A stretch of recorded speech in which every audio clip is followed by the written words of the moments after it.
तो नमस्कार दोस्तों, आइए आज का हमारा डे 2 24/4 का current affairs and static GK को देखेंगे। तो आज का हमारा 10 प्रश्नों का जो सीरीज है जो इस प्रकार रहेगा। पहला प्रश्न है, विश्व विरासत दिवस कब मनाया जाता है? तो देखिए, विश्व विरासत दिवस जो है हर साल 18 अप्रैल को मनाया जाता है, ठीक है। और विरासत दिवस मनाने का एक उद्देश्य ये है कि दुनिया में जितने भी इतिहास से संबंधित सांस्कृतिक जो भी संरचना है, जैसे वो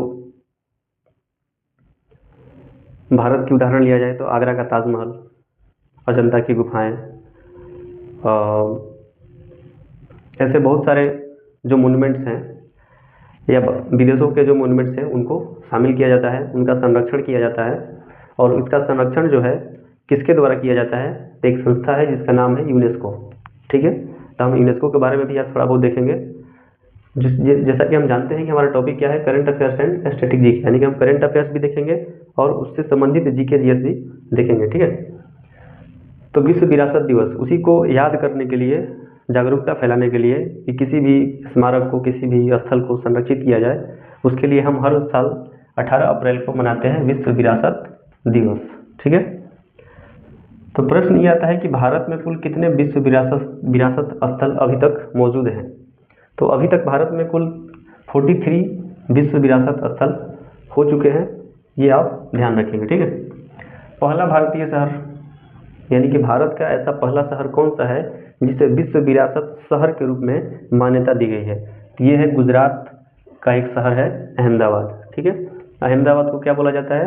भारत का मैनचेस्टर। भारत का मैनचेस्टर। भारत का मैनचेस्टर बोलने का क्या मतलब है कि यहाँ पे सूती वस्त्र का उद्योग बहुत ही अधिक मात्रा में होता है, इसलिए इसको बोला जाता है भारत का मैनचेस्टर, ठीक है।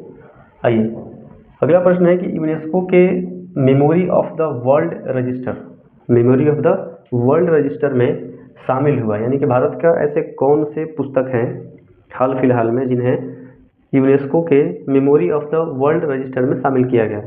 तो आप लोग इसको ध्यान में रखेंगे। प्रश्न का जवाब क्या होगा? श्रीमद् भागवत गीता एवं भरत मुनि का जो नाट्य शास्त्र है, इस दोनों को यूनेस्को के memory of the world register में शामिल किया गया है, ठीक है। आइए आगे देखते हैं। एक चीज और दिखा यहाँ पे, अभी तक memory of the world register में भारत के कुल कितने पुस्तकों को शामिल किया गया है? तो अभी तक 14 पुस्तकों को शामिल किया जा चुका है, ठीक है। अभी तक 14 ऐसे पुस्तक हैं, ग्रंथ हैं, शास्त्र हैं जिन्हें memory of the world register में शामिल किया जा चुका है, ठीक है। आइए अब देख लेते हैं यूनेस्को। यूनेस्को क्या है? यूनेस्को एक संस्था है जो कि स्मारकों को, स्थलों को या जो भी सांस्कृतिक विरासत है पूरी दुनिया में जहाँ भी है उनको संरक्षित करने का काम करता है। कौन? यूनेस्को। यूनेस्को की स्थापना कब हुई थी? 16 नवंबर 1945 को, ठीक है। हेडक्वार्टर कहाँ पे है? फ्रांस की राजधानी पेरिस में। और इसके वर्तमान डीजी यानी कि डायरेक्टर जनरल कौन है, यानी कि महानिदेशक कौन है? तो ऑड्रे ओजोलो। ये जो कि फीमेल है, महिला है, नाम क्या है? ऑड्रे ओजोलो। कहाँ की रहने वाली है? फ्रांस की रहने वाली है। और ये 2017 से लगातार इस पद पे बनी हुई है, ठीक है। आइए आगे देखते हैं। 34वां सरस्वती सम्मान 2024 किसे दिया गया? प्रश्न क्या है? बहुत ही इंपॉर्टेंट प्रश्न है। 34वां सरस्वती सम्मान 2024 किसे दिया गया? महोपाध्याय भद्रेश दास। नाम क्या है? महोपाध्याय भद्रेश दास। इनकी रचना कौन सी है? स्वामी नारायण सिद्धांत सुधा। स्वामी नारायण सिद्धांत सुधा, ठीक है। अब देखिए सरस्वती सम्मान के बारे में भी थोड़ा बहुत जान लेते हैं। तो इसकी स्थापना किया गया था 1991 में। किसके द्वारा? के बिरला फाउंडेशन के द्वारा। और इसमें 15 लाख रुपए की नगद राशि प्लस में प्रशस्ति पत्र दिया जाता है, ठीक है, सरस्वती सम्मान में। आगे देखिए, भारतीय बैंक संघ का नया अध्यक्ष किसे बनाया गया है? जो भारत के बैंक है उसका एक संघ बनाया गया है जिसका अध्यक्ष किसे बनाया गया है? CS सेठी। सभी भारतीय बैंकों का एक संघ है, यूनियन है। तो उस भारतीय बैंक संघ का नया अध्यक्ष किसे बनाया गया है? CS सेठी, ठीक है। आइए अगला प्रश्न बहुत ही इंपॉर्टेंट है, आपके क्वेश्चन पेपर में कहीं ना कहीं देखने को मिल सकता है। तो प्रश्न हमारा ये है कि अंतर्राष्ट्रीय शून्य अपशिष्ट दिवस, अपशिष्ट मतलब वेस्ट मटेरियल, तो जो भी अपशिष्ट मटेरियल है उसका निपटान सही तरीके से किया जाए, सही जगह पे किया जाए, जिससे कि पोल्यूशन ना हो, उसका संरक्षण अच्छा से किया जाए कि बाहर निकल के पानी में, वायु में न मिले, जिससे कि आम जनजीवन खराब ना हो, दूषित ना हो। ठीक है, तो इसके लिए जागरूकता फैलाने के लिए एक दिवस मनाया जाता है जिसका नाम क्या है, अंतर्राष्ट्रीय शून्य अपशिष्ट दिवस। मनाया कब जाता है, 30 मार्च। कब मनाया जाता है, 30 मार्च। ठीक है, इंटरनेशनल जीरो वेस्ट डे 30 मार्च को। ठीक है, अगला देखिए, 14वां FIH जूनियर पुरुष हॉकी वर्ल्ड कप 2025। प्रश्न क्या है, 14वां FIH जूनियर पुरुष हॉकी वर्ल्ड कप 2025 कहाँ होगा? अभी होगा, हुआ नहीं है, कहाँ पे होगा? तमिलनाडु में। ठीक है, ये बहुत ही VVI प्रश्न रहेगा, आप इसको याद रखेंगे। तमिलनाडु में होगा, कब से कब होगा? 28 नवंबर से 10 दिसंबर के बीच में 2025 में, यानी कि अभी होगा, आने वाले समय में, साल के अंत में। अगला देखिए, RBI का स्थापना दिवस। अभी 1 अप्रैल 2025 को RBI का 9वां स्थापना दिवस मनाया गया। सबसे पहले हम ये देखेंगे कि RBI की स्थापना कब हुई थी। तो 1 अप्रैल 1935 को स्थापना हुई थी। तो 1935 से लेकर 2025 तक कितना साल हो गया? 90 साल हो गया, यानी कि इस साल जो मनाया गया 2025 में, ये 9वां स्थापना दिवस था। ठीक है, अब आइए RBI के बारे में थोड़ा जान लेते हैं स्टैटिक जीके के तौर पे।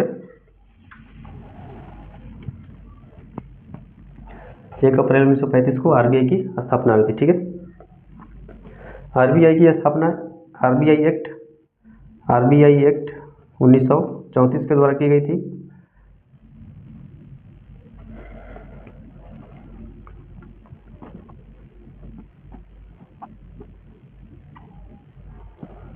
RBI का हेडक्वार्टर मुंबई में है। RBI का हेडक्वार्टर कहाँ पे है? मुंबई में। इसके वर्तमान गवर्नर कौन है? शशिकांत दास। RBI के वर्तमान गवर्नर कौन है? शशिकांत दास। ठीक है, आगे देखिए, भारतीय रिजर्व बैंक को बैंकों का बैंक कहा जाता है। भारतीय रिजर्व बैंक को बैंकों का बैंक कहा जाता है। ठीक है, अब सवाल ये आता है कि RBI जो है,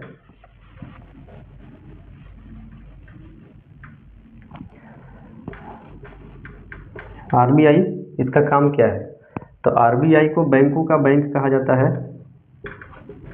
यानी कि ये बैंकों का रेगुलेशन करता है। जो भी भारत में बैंक है, उस बैंक का निर्धारण, उसका क्रियाकलाप, जो भी बैंक के अंदर काम होता है, उसका पूरी तरह से नियंत्रण किसके हाथ में होता है? RBI के हाथ में होता है। ठीक है, RBI जो है मुद्रा नियंत्रण का काम करता है भारत में। RBI मुद्रा नियंत्रण का काम, नोट छापना किसका काम है? RBI का काम है। बैंकों का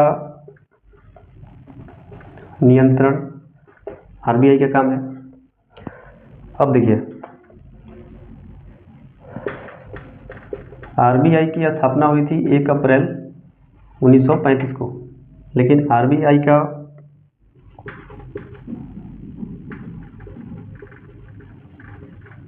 राष्ट्रीयकरण हुआ था वर्ष 1949 में। ये प्रश्न आपको हमेशा देखने को मिलता है क्वेश्चन पेपर में। ठीक है, RBI का राष्ट्रीयकरण कब होता है? 1949 में।